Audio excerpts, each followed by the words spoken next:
Halo teman-teman semuanya. Di sini saya akan menjelaskan mengenai jauhi dan kenali nafsa. Teman-teman tahu nggak sih apa itu nafsa? Nafsa merupakan singkatan dari narkotika, psikotropika, dan zat adiktif. Nafsa sering juga disebut dengan narkoba, yaitu zat atau bahan yang berbahaya yang mempengaruhi kondisi kejiwaan ataupun psikologi seseorang, baik itu pikiran, perilaku, ataupun perasaan seseorang. Efek samping dari penggunaan obat ini adalah kecanduan atau dapat menyebabkan ketergantungan yang berpengaruh pada pikiran, emosi, dan tindakan. Zat kimia ini apabila masuk ke dalam tubuh manusia bisa dengan berbagai cara, yaitu dengan cara dihisap, dihirup, diminum, ataupun disuntikan. Kemudian, ada jenis-jenis nafsa. Yang pertama ada narkotika, merupakan zat atau obat yang berasal dari tanaman yang bersifat alamiah, sintesis maupun semi-sintesis, dan dapat menyebabkan penurunan dan perubahan kesadaran, dan juga dapat menghilangkan rasa nyeri dan menimbulkan ketergantungan.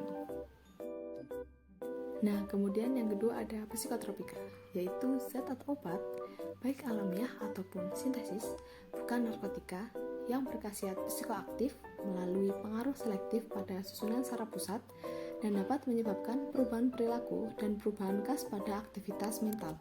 Kemudian, yang terakhir ada zat adiktif, yaitu merupakan bahan atau zat yang berpengaruh psikoaktif di luar narkotika dan psikotropika. Nah, selain itu, narkotika sendiri juga memiliki 3 golongan. Yang pertama, yaitu golongan 1, narkotika yang hanya digunakan untuk kepentingan ilmu pengetahuan dan tidak dipergunakan untuk terapi, serta memiliki potensi ketergantungan sangat tinggi. Seperti contohnya yaitu kokain, ganja, dan heroin.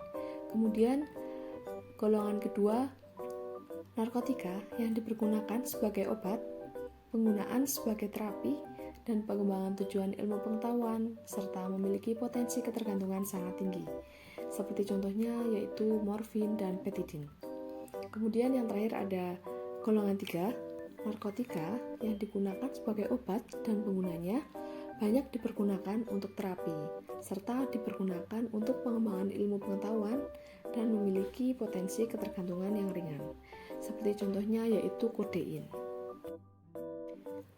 Dan ada juga psikotropika dibagi menjadi 4 golongan. Golongan yang pertama yaitu psikotropika yang dipergunakan untuk pengembangan ilmu pengetahuan dan tidak digunakan untuk terapi dan memiliki sindrom ketergantungan kuat, seperti contohnya yaitu ekstasi.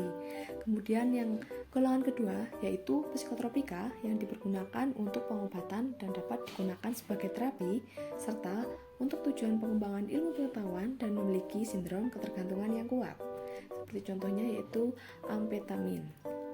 Kemudian golongan yang ketiga yaitu psikotropika yang digunakan sebagai obat dan banyak digunakan sebagai terapi serta untuk tujuan pengembangan ilmu pengetahuan dan memiliki sindrom ketergantungan yang sedang. Seperti contohnya yaitu phenobarbital.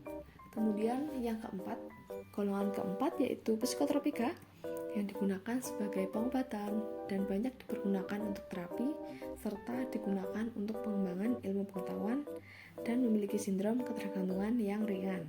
Seperti contohnya yaitu di golongan keempat ini ada diazepam dan nitrazepam.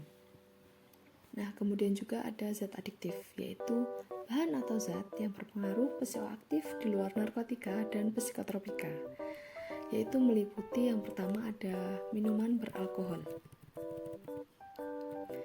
yang mengandung etanol etil alkohol yang berfungsi menekan susunan saraf pusat dan jika digunakan secara bersamaan dengan psikotropika dan narkotika maka akan memperkuat pengaruh di dalam tubuh. Adapun 3 golongan minuman beralkohol, yaitu golongan A dengan kadar etanol 1 hingga 5%, kemudian golongan B dengan kadar etanol 5 hingga 20%, kemudian ada golongan C dengan kadar etanol 20 hingga 45%. Kemudian yang kedua ada inhalasi, yaitu gas hirup dan solvent atau zat pelarut yang mudah menguap berupa senyawa organik yang terdapat di berbagai barang keperluan rumah tangga, seperti contohnya berada di kantor. Kemudian yang terakhir ada tembakau. Tembakau sendiri itu merupakan zat adiktif yang mengandung nikotin dan banyak yang digunakan di masyarakat. Nah, kemudian apa sih dampak penyalahgunaan nafsa atau narkoba? Itu yang pertama ada kekurangan selera makan, yang kedua ada merasa sesak di dada, kemudian yang ketiga ada merasa lelah berkepanjangan, yang keempat merasakan sakit pada syaraf atau sendi, dan yang kelima ada mengalami gangguan jiwa atau depresi. Nah, yang terakhir ada mengadakan sosialisasi, melakukan rehabilitasi, dan hukum pidana merupakan langkah-langkah pencegahan yang masih dilakukan sampai saat ini. Nah, gimana nih teman-teman? Jadi tahu kan kenapa narkoba itu berbahaya? Yuk bersama-sama jadi generasi anti narkoba. Katakan tidak pada narkoba.